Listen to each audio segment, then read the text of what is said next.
In today's video, I'm going to teach you how to share audio on Google Meet. If you need other people in your meeting to hear sound from your computer, Google Meet gives you a simple way to do that while sharing your screen. This is especially useful if you're playing a video, demonstrating a presentation with sound, or sharing any kind of media that includes audio. The key is making sure the audio sharing option is turned on before you begin presenting.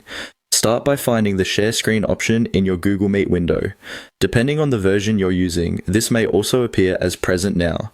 Click on it to begin the screen sharing process.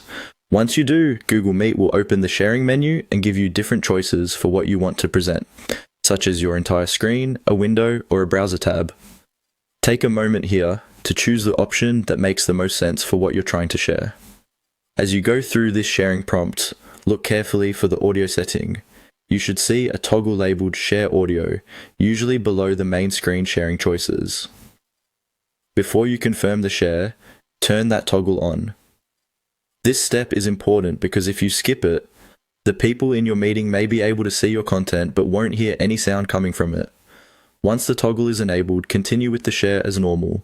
After you start presenting, it's a good idea to play a quick sound or a short part of your media and confirm that participants can hear it clearly. If they can't, stop sharing and check whether the share audio option was turned on correctly. In some cases, choosing a browser tab can work better for audio than sharing your entire screen, especially when you're sharing video content. Also, make sure your computer's volume is turned up to an appropriate level, since very low system volume can affect what others hear. If you're using headphones, remember that shared audio usually comes from your system output, so testing ahead of time can save you trouble during the meeting. And that's it. To share audio on Google Meet, click on Share Screen, then turn on the Share Audio toggle below. Once that's enabled, you can present content with sound much more smoothly. Thanks for watching, and I'll